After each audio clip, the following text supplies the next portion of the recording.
உண்மையின் முன் பொய் தோல்வி அடைந்துதான். பிறமொழிக்காரர்கள் என்பது வேறு, திராவிடம் என்பது வேறு. பெரியாரை நீங்க எப்படி பாக்குறீங்க? பாடாற்றிய ஒரு தலைவர் தான் பெரியார். எதற்குள்ளும் அடங்காதவர். கலைஞர் அப்படிதான் வந்தாரு, எதிர்க்கட்சியோட ஆகலையே. திராவிடம் என்பது மறைமொழி தான். அறிவு பெற்ற ஒரு இனமாக தமிழ் இனம் இருக்கிறது.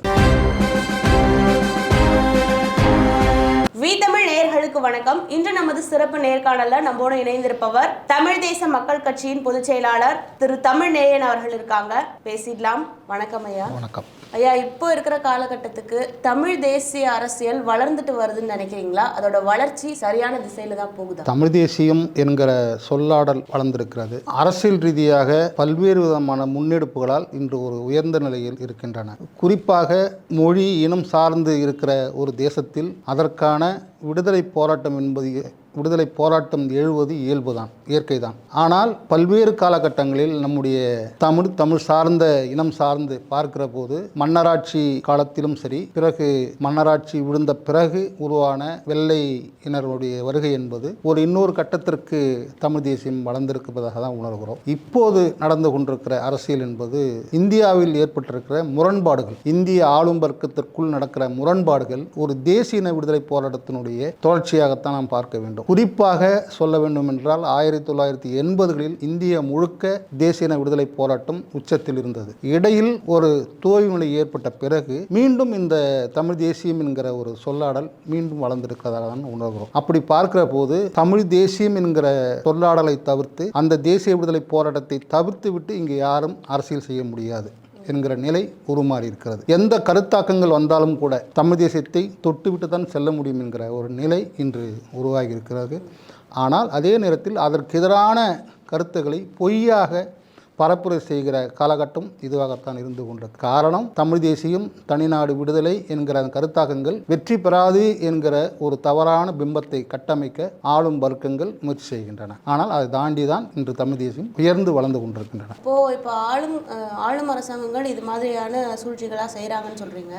அப்போ தமிழ் தேசியத்தை திராவிட கொள்கையோட எதுவும் பண்ண முடியாதுன்ற மாதிரி காமிக்கிறாங்களா? ரெண்டையும் எதிராக நிப்பாட்டுறாங்கல்ல. தமிழ் தேசியத்திற்கு எதிரான நிலைப்பாடாக திராவிடத்தை முன்னிறுத்துகிறார்கள் என்று இப்போது உருவாகி இருக்கிற இந்த சிக்கல் நாம் பார்த்து கொண்டு தான் இருக்கிறோம். ஆனால் அப்படி எந்த முயற்சியும் அவர்கள் வெற்றி பெற முடியாது. யாராக இருந்தாலும் வெற்றி பெற முடியாது. உண்மையின் முன் பொய் தோல்வி அடைந்துதான் ஆகும். காலங்கள் கொஞ்சம் கூடுதலாகும், அவ்வளவுதான். காரணம் என்னன்னா, திராவிடம்ங்கிற ஒரு சொல்லாடலோ பயன்படுத்தப்படுகிறது தவிர்த்து அது நிலத்தில் நிலை கொண்டில்லை, இந்த மண்ணில் நிலை கொள்ளவில்லை. அவர்கள் திராவிடம் என்று சொல்லுவது அறிந்தோ அறியாமலோ கன்னடம், தெலுங்கு, மலையாளம், துளு இது சேர்ந்துதான் திராவிடம் என்று ஒரு அரசியலாக பார்க்கப்பட்டது. சென்னை மாநிலம் என்று சொல்லக்கூடிய, சென்னை பிரசிடென்சி என்று சொல்லக்கூடிய, ஆங்கிலம் சொல்லக்கூடிய அந்த இடத்தில் தான் அவர்கள் அதை மையப்படுத்துகிறார்கள். ஆனால் அதெல்லாம் காலாவதியாகி 1956 காலாவதியாகி போனது. மொழிவாரி மாநிலங்கள் பிரிக்கப்பட்ட பிறகு தமிழ் சார்ந்துதான் இங்கு ஒரு அரசியல் முன்னிருந்து வந்திருக்கின்றது. குறிப்பாக திராவிட இயக்கத்தில் இருந்தவர்கள் என்று சொல்லக்கூடியவர்கள், தலைவர்களெல்லாம் கூட தமிழ் தேசியம், தமிழ் பண்பாடு, தமிழ் வளத்தோடு தான் அவர்கள் இந்த அரசியலுக்கு முன் வருகிறார்கள். ஆனால் அதோடு நாம் இதோடு இணைக்க வேண்டிய அவசியம் இல்லை என்பதுதான் என்னுடைய கருத்து. இப்போ பெரும்பாலும் தமிழர்கள்லாம் திராவிட கொள்கையில் ரொம்ப ஈர்ப்பா பற்றா இருக்கிறத பார்க்க முடியுது. அதே நேரத்தில் தமிழ் அல்லாத பிறமொழிக்காரர்களும் கூட தங்களை தமிழர்கள் தான் அப்படிங்கிற ஒரு இதுக்குள்ள கொண்டு வந்துட்டு அவங்க தமிழ் தேசியத்தை ரொம்ப வலியுறுத்துறதா தெரியுது. இப்படி இருக்கும்போது இந்த திராவிடத்துக்கும் தமிழ் தேசியத்துக்குமான இந்த எதிரெதிரல் நிப்பாட்டி இப்படி ஒரு அரசியல் பண்றதுன்றது தேவைன்னு நினைக்கிறீங்களா? இல்லை, உலகத்தில் நடக்கிற போராட்டங்களில் ஒரு மொழியை சார்ந்தவர்கள் மட்டும்தான் போராட வேண்டும் என்பது விதி இல்லை. சேகுவரா போராடியது கியூபா விடுதலை போராட்டத்திற்காகத்தான். ஆனால் அவர் கியூபன் கிடையாது. அவர் ஒரு அர்ஜென்டினியாகாரது என்று தான் அவர் தன்னை பதிவு செய்து கொள்வார். அவர் காங்கோவில் போராட்டம் நடத்த அணியமானதும் அப்படிதான். பொலிவியாவில் நடத்த முயற்சி பண்ணதும் அப்படிதான். இந்த மொழிக்காரர் தான் இந்த விடுதலை போராட்டத்துக்கு போராட வேண்டும் என்பது அடிப்படை விதி கிடையாது. எரித்திரியா விடுதலை போராட்டத்துக்காக போராடியவர்களும் அந்த எரித்திரியா மக்கள் மட்டும் கிடையாது. அல்ஜீரியா விடுதலைக்காக போராடியவர்கள் அல்ஜீரியர்கள் மட்டும் கிடையாது. இப்படி எந்த விடுதலை போராட்டங்களாக இருந்தாலும் கூட காலனி ஆதிக்கம் செய்த பிரான்ஸ் போன்ற அறிவுஜீவிகள் எல்லாம் கூட சேர்ந்து அல்ஜீரியா விடுதலை போராட்டத்திற்கு துணை நின்ற வரலாறுகள் உண்டு. அப்படிதான் நாம் இதையும் பார்க்க வேண்டும். அது பிறமொழிக்காரர்கள் என்கிற ஒரு சொல்லாடலை பயன்படுத்த வேண்டும் என்பதை நாங்கள் விரும்பவில்லை. ஆனால் அவர்களும் இந்த பகுதியிலே மண்ணிலே வாழக்கூடியவர்களாக, ஒருவேளை அவர்களுக்கு அந்த எண்ணம் இருக்கலாம் என்பது அவர்களுடைய சொந்த செய்திகளா, சொந்த விஷயமா இருக்கலாம். ஆனால் அவர்கள் இந்த போராட்டத்திற்கு, தமிழ் தேசிய விடுதலை போராட்டத்திற்கு பங்கேற்க கூடாது என்று நாம் யாரும் சொல்ல முடியாது. இல்ல, அவங்களும் அந்த தமிழ் மீது உள்ள பற்றுல தான் அவங்க அப்படி சொல்றாங்கன்னு சொல்ல வர. தமிழ் தேசியத்துக்காக அவங்களும் குரல் கொடுக்க தயாரா இருக்காங்க. இந்த பக்கம் தமிழர்கள் திராவிடத்திற்காக குரல் கொடுக்க இருக்காங்க. இப்படின் போது அந்த திராவிடத்தையும் தமிழ் தேசியத்தையும் எதிரெதிரே நிப்பாட்டி ஒரு அரசியல் போக்கு இங்கே வருது இல்லை இப்போ? இல்லை, இணைக்க வேண்டும் என்பது ஏன் உங்களுக்கு அவர்களுடைய விருப்பம் இருக்கிறது? தமிழ் இருக்கிறது, தமிழ் மொழி இருக்கிறது, தமிழ் வளர்ச்சி, தமிழ் வளர்ந்திருக்கிறது. தமிழ் ஒரு தொன்மையான மொழி, உலகத்தில் போற்றக்கூடிய ஒரு மொழி, வேறாக இருக்கிறது. பாவனர் சொன்னது போல உலகத்தினுடைய தாய்மொழிக்கெல்லாம் தாயாக இருக்கக்கூடிய மொழி இங்கு இருக்கிறது. அதால் அதோடு இணைக்க அவசியம் கிடையாது. ஆனால் அதோடு பிறமொழி என்ற ஒரு சொல்லை நாம் சேர்க்க வேண்டிய அவசியம் கிடையாது. பிறமொழிக்கும் இதுக்கும் சம்பந்தம் கிடையாது. இந்த தமிழ் மண், இது தமிழ் மண்ணில் பலவிதமான மக்கள் வந்து சேருகிற இடமாக இதை நாம் பார்க்கிறோம், வந்து வாழக்கூடிய மண்ணாக பார்க்கிறோம். அவர்கள் இந்த தேச விடுதலை போராட்டத்திற்கு பங்கேற்க கூடாது என்று நாம் சொல்ல முடியாது. அதுவும் திராவிடங்கிறதும் ஒன்றும் கிடையாது. திராவிடத்தை தமிழ் தேசியக்கராக நிறுத்துறது, திராவிடத்துக்கு பெரிய அரசியல் அறிக்கைகள்லாம் இருக்கிற மாதிரி நாம் பார்க்க வேண்டிய அவசியம் இல்லை. திராவிடங்கிறது சொல்லாடலை பிடித்து வைத்திருக்கிறார்கள், அவ்வளவுதான். ஆனால் அதோடு சேர்த்து நம் பிறமொழிக்காரர்களையும் திராவிடர்கள் ஒன்று சேர்ப்பது போல ஒரு நாடகம் நடக்கிறது. அது இல்லை. பிறமொழிக்காரர்கள் என்பது வேறு, திராவிடம் என்பது வேறு. தமிழ் என்பது தமிழ் அடையாளம், தமிழ் தேசியம் என்கிற சொல்லாடல். அது மண்ணோடு இந்த மக்களோடு சார்ந்த ஒரு செய்தியாகத்தான் நாம் பார்க்க வேண்டும். ஒரு தமிழ் தேசிய பற்றாளரா பெரியாரை நீங்க எப்படி பார்க்குறீங்க? பெரியார் ஒரு தமிழ் சமூகத்தில் வந்து பாடாற்றிய ஒரு தலைவர் தான், மாற்று கருத்து இல்லை. அவருடைய சொற்களில் சொல்ல வேண்டும் என்றால், நான் எதற்குள்ளும் அடைபடாத ஒரு விடுதலை பறவை என்று சொல்லுவார். நான் உங்களுடைய கருத்துக்கெல்லாம் நான் அடைபட மாட்டேன், நான் விரும்புவதை பேசுகிறேன், ஏற்றுக்கொள் என்று நான் கட்டாயப்படுத்த மாட்டேன். ஏற்றுக்கொள்வதா இல்லை என்பது உன்னுடைய முடிவு. ஆனால் இப்படிதான் நீ போராட வேண்டும் என்று கட்டாயப்படுத்த முடியாது. இதெல்லாம் அவருடைய பதிவுகளிலே ஒரு செய்திகள் இருக்கின்றது. குறிப்பாக அவருடைய மாணக்கரில் தலைமை மாணக்கராக இருந்த ஆணைமுத்து ஐயா அவர்கள் பற்றியான ஒரு சிந்தனையான கருவூலம் என்ற ஒரு புத்தகத்தை தொகுத்தார். சரியாக நினைவு இருக்குமானால் 71, 72 காலகட்டங்களில் அவரை பற்றி முழு தொகுப்பாக ஒரு நூலை வெளியிடுகிறார். அப்போது பெரியார் சொன்னதாக அவர் பதிவு செய்திருப்பார். நீ என்னை நிறைவுபடுத்த முடியாது, உன்னுடைய அரசியலுக்கு என்னை நிறைவுபடுத்த முடியாது, ஒன்றுக்கு ஒன்று முரணாக நான் பேசியிருப்பேன். நான் 25 ஒன்று பேசியிருப்பேன், 30 ஒன்று பேசியிருப்பேன், 38 ஒன்று பேசியிருப்பேன், 50 ஒன்று பேசியிருப்பேன். இப்படி நானே மறுத்து கொண்ட காலங்கள்லாம் உண்டு. அப்போ நீ தொகுக்கிற போது நான் எல்லா இடத்துலையும் முரண்படக்கூடாது தான் உங்களுக்கு தெரியணும் தவிர்த்து என்னை ஒரு அரசியல் தலைவராக நீ தீர்மானிக்க முடியாதுன்னு பதில் சொல்லியிருப்பார். அதை ஆணைமுத்து ஐயா பதிவு பண்ணியிருப்பார். என்ன காரணம்? ஆணைமுத்து ஐயா என்ன சொல்லுவார் அந்த விஷயத்தில் பொறுத்த வரைக்கும் என்னன்னா, பெரியார் எதற்குள்ளும் அடங்காதவர். அவர் மனசுக்கு என்ன பட்டுதோ அதை பேசக்கூடியவர். நேற்று நடந்த ஒரு நிகழ்வுக்காக உடனே ஒரு இது நடத்துகிறவர், நாளைக்கு அது தவறுன்னு பிரச்சனை உடனே மாற்றிக்கொள்கிற ஒரு தலைவராகத்தான் அவர் இருந்தார். இப்போ இவ்வளோ தமிழக அரசியலை பொறுத்த வரைக்கும் இத்தனை ஆண்டு காலமாக திராவிட கட்சிகள் தான் நம்மளால அதிக அளவில் பேசப்பட்டு வந்தது பார்க்க முடிஞ்சுது. ஆனால் இப்போ திடீர்னு அதிக அளவில் தமிழ் தேசிய அரசியல்ன்ற ஒரு விஷயத்த தமிழீழம் தொடர்பாக எடுத்து முன் வச்சு வரும்போது, இப்போ இந்த இடத்துல இந்த வாக்கு அரசியலுக்கு இந்த தமிழீழ அரசியல், இந்த தமிழ் தேசிய அரசியல் இதெல்லாம் ஒரு பலமாக அமையும்னு நினைக்கிறீங்களா? தமிழ் ஈழ விடுதலை போராட்டம் என்பது குறித்தான விஷயங்கள் நாம் பார்த்துருக்கிறோம். அதில் நடந்த நிறைய 2009 ஒரு முள்ளிவாய்க்கால் பேராவளத்தெல்லாம் பார்த்துருக்குறோம். இங்கே என்ன நினைக்கிறாருன்னு என்னுடைய பார்வையில் நான் சொல்கிறேன். அதை என்னென்னா முடிஞ்சு விட்டது அப்படின்னு நினைக்கிறாங்க. அந்த தமிழ் ஈழங்கிற அந்த சொல்லும் முடிஞ்சிச்சு, அந்த விடுதலை போராட்டம் முடிஞ்சதுன்னு நினைக்கிறாங்க. அதுவும் இல்லை. ஏன்னா சிங்கள பேரினவாதம் இருக்கும் வரை தமிழ் ஈழம்ங்கிறது இருக்கும். அது வடிவங்கள் வேறு மாறி இருக்கலாம். செல்வா காலத்தில் ஒன்றாக இருந்தது. அதற்கு முன்னாடி அமிர்தலிங்கம் போன்றவர்கள் ஒரு காலகட்டத்தில் இருந்தாங்க. அதுக்கு பிறகு இடதுசாரி அரசியலில் மேலோங்கிய காலகட்டத்தில் இருந்த அரசியல் வேறு. பிறகு உருவான ஆயுத குழுக்கள் நிறைய, அங்கு உருவான இயக்கங்கள், இந்தியாவுடைய இந்திரா காந்தியுடைய கண் பார்வை நடந்த ஈழப் போராட்டங்கள், இப்படி பல விஷயங்கள் நடந்தாலும் கூட அடிப்படை சிங்கள பேரினவாதத்துக்கு எதிராக ஒரு சின்னஞ்சிறு தேசம், ஒரு 40 லட்சம் உடைய மக்கள் தன்னுடைய விடுதலை போராட்டத்தை நிறுவ முடியும் என்பதை நிறுவியவர்கள். அவர்கள் தோல்வி அடைந்திருக்கிறார்கள். இன்று முள்ளிவாய்க்கால் பேராவல் நடந்திருக்கிறது. அதுக்கு பிறகு இங்கு வந்திருக்கிற அரசியல் அதை சொல்லாமல் சொல்கிறார்கள் இவர்கள், நாங்கள் தான் எல்லாம் அப்படின்றதல்ல. ஈழப் போராட்டத்திற்கு நம்ம எப்போதும் உதவிகரமாக இருக்கலாமே தவிர அத்தாட்சியாக இருக்க முடியாது. அவர்களுக்கு நாம் ஒரு முகவராக இருக்க முடியாது. அவர்களுக்கு நாம் தேவையான எந்த விடுதலை போராட்டம் நடந்தாலும் அவர்களுக்கு உதவி செய்யக்கூடியவர்களாக, மணிப்பூரில் நடக்கிற அக்கிரமங்களுக்கு ஆதரவாக நாம் இருக்க முடியாது. அதுக்கு எதிராக தான் நாம் குரல் கொடுக்கிறோம். இன்னைக்கு மணிப்பூரில் நடந்த பெண்களுக்கு எதிரான வன்முறை நடக்கிற போது பாரதிய ஜனதாவிற்கு மிகப்பெரிய எதிர்ப்பு கிளம்பிய ஒரு பகுதி தான். பஞ்சாப்லேயே 1984 நடந்த அந்த பிறந்தன்வாலை படுகொலையும் இருந்தாலும் சரி, இப்படி நடக்கிற தேசிய விடுதலை போராட்டத்துக்கு நடக்கிற அனைத்து விஷயங்களுக்கும் நாம் குரல் கொடுக்கிறவர்களாக இருக்கணுமே தவிர்த்து அந்த இயக்கத்துக்கு வழிகாட்டுறவர்களாக இருக்க முடியாது. இதுதான் வரல. ஈழ விடுதலை என்பது அது ஒரு நம்முடைய படிப்பினைகள், உலகளவில் நம்ம எடுத்துக்கொண்டிருக்கிற படிப்பினைகள். நாம் பெரிதும் உலகளவில் பாராட்டு பெறுகிற ரஷ்ய புரட்சி என்று என்ன நடந்தது, உலகத்தில் யுக புரட்சி ஏற்பட்டதாக பாரதி தன்னை பற்றி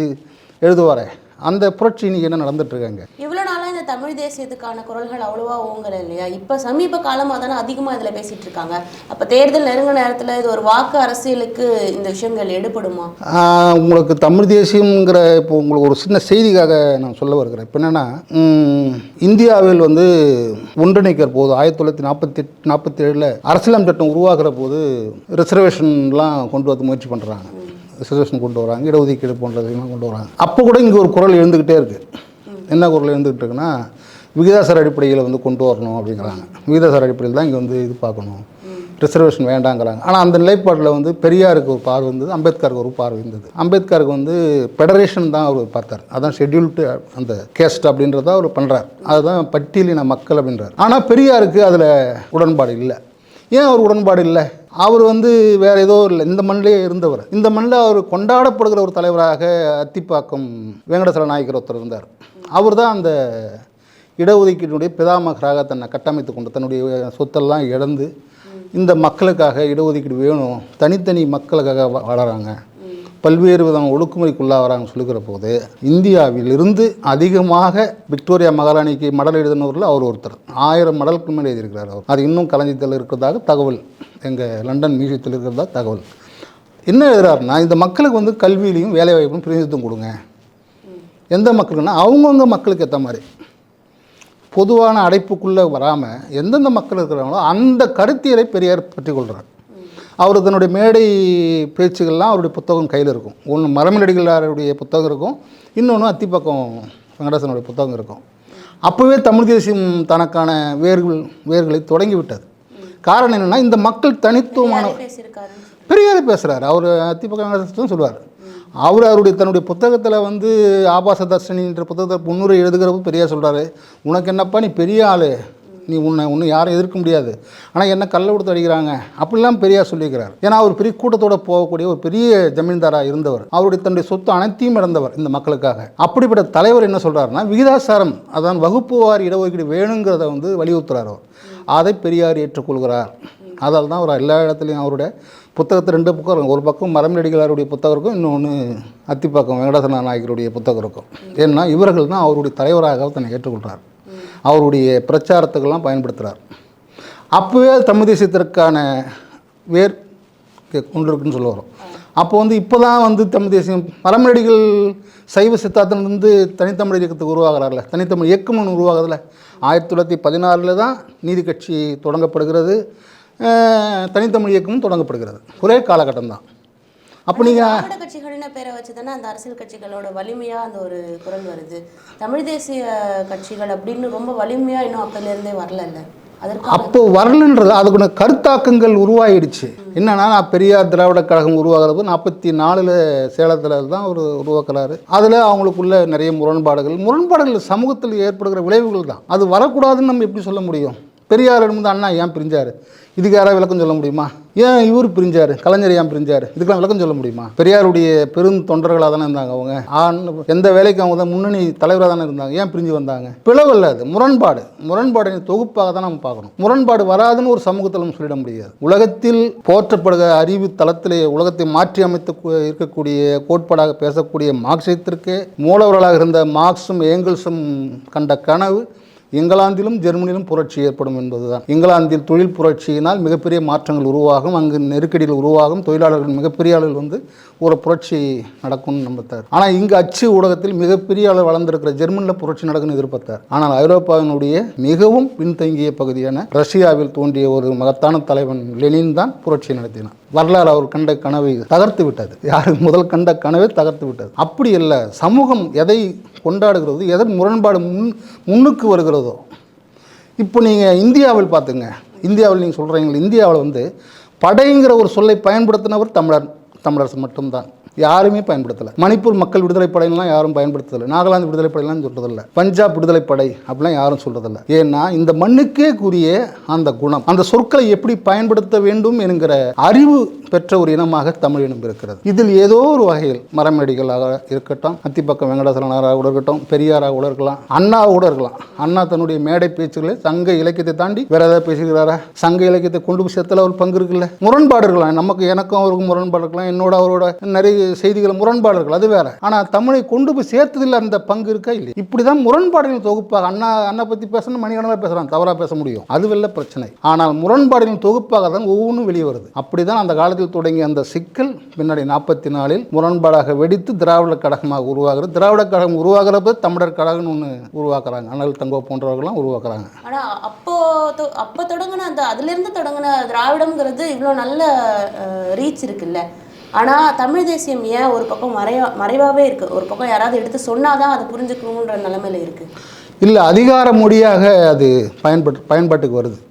ஒருவேளை 67 அண்ணாதுரை வெற்றி பெறாமல் போயிட்டு இருந்தாருன்னு வச்சுங்களேன், அதுவும் இதே மறைபொருளாக தான் இருந்திருக்கும். ஒருவேளை கியூஆப்பி விஸ்வநாதன் போன்றவர், சோமசுந்தரனா, இவர் பாரதி போன்றவங்களாம் முதல்வர் அமைச்சர் ஆயிருந்தாங்கன்னா தமிழ் முன்னுக்கு வந்திருக்கும், திராவிடம் மறைமொழியாக மாறி இருக்கும். அதிகாரத்தினுடைய தொடர்பு மொழியாக மாறுகிறது. ஒரு அதிகாரம் ஏற்றுக்கொள்கிறோமா இல்லையா என்பதல்ல பிரச்சனை. கனடாவிலிருந்து ஒரு உள்துறை மந்திரி வராரு. கனடாவினுடைய உள்துறை மந்திரி அவரையும் தீவிரவாதின்னு சொல்கிறாங்க பாஜக அரசு. அவர் காலிஸ்தான் விடுதலை இயக்கத்துக்கு ஆதரவாக இருக்கிறாரா? அவரு அந்த நாட்டில் உள்துறை மந்திரி, சாதாரண மந்திரியாக இருந்தாலும் பரவாயில்ல, உள்துறை மந்திரி. எப்படி சொல்கிறாங்க? அவரு காலிஸ்தான் விடுதலை ஏதாவது 10-100 நன்கொடை கொடுத்திருப்பாரு, சீக்கியரா பிறந்திருக்கிறார். இந்த வேறுபாடு தான். அதிகாரத்தோட தொடர்பு மொழியாக எது மாறுகிறதோ அப்போ அது முன்னுக்கு வரும். கண்டிப்பாக சொல்கிறேன், 67 அண்ணாதுரை வெற்றி பெறவில்லை என்றால் திராவிடம் என்பது மறைமொழி தான், தமிழ் அதிகார மொழியாக மாறிடும். அதில் தான் அந்த முரண்பாடுகள் நமக்கு ஏற்படுகிறது. இதுதான் நம்ம பார்த்துக்க வேண்டிய, எல்லாமே அதிகாரத்தோடு இணைக்கப்பட வேண்டிய ஒரு புள்ளி தான். இப்போ அதிகாரத்தை நோக்கி நகர்வதற்கான வாய்ப்புகள் இருப்பதாக எண்ணுகிறார்கள் தமிழ் தேசியம் என்று சொல்லக்கூடியவர்கள். அதை இப்போது நிறைய கட்சி தலைவர்கள்லாம் அந்த அதிகாரத்தோட இணக்கமாக இருக்கிறாங்க. ஒருவேளை அவர்கள் நாளைக்கு வந்துட்டாங்க, நான் பேர்லாம் சொல்ல விரும்பலை, யாராவது நிறைய இது கொண்டவங்க இருக்கிறாங்க, அது சொல்லக்கூடிய சாதி முத்திரை குத்தக்கூடிய தலைவர்கள்லாம் கூட இருக்கிறாங்க. அவர்களே ஒரு 20-30 எம்எல்ஏக்கள் வந்தாங்கன்னு வச்சுங்களேன். அப்போது இவர்கள் பின்னுக்கு 23 சட்டமன்ற உறுப்பினர் தானே வந்தார். எப்போ 99 கலைஞர் அப்படியே தான் வந்தார், எதிர்கட்சியோட ஆகலையே. சரி, அவர் விஜயகாந்த் மேலே வந்திருந்தாருன்னா அது திராவிட கட்சின்னு சொல்லிட முடியாது, ஏன்னா அவர் ஒரு நடிகர். இப்போதான் இவங்க பார்ப்பாங்க. அப்போ அதிகாரத்தோட யார் இணக்கமாக இருக்கிறார்களோ அவருடைய இதுவாக அந்த சொல் பயன்படும். அப்படி தான் திராவிடம். அதற்கு அண்ணா போன்றவர்கள்லாம் அதெல்லாம் பண்ணி தான் அந்த விஷயத்தை செய்கிறாங்க. ஒருவேளை அது தமிழர் கட்சி கொஞ்சம் மேலே வந்திருந்தோன்னா, ஆட்சி மொழியாக ஆட்சி அதிகாரத்துக்கு வந்திருந்தாங்கன்னா திராவிடம் மறைமொழியாக மாறி இருக்கும், எல்லாம் சொல்லி விளக்குற மாதிரி ஆயிருக்கும்.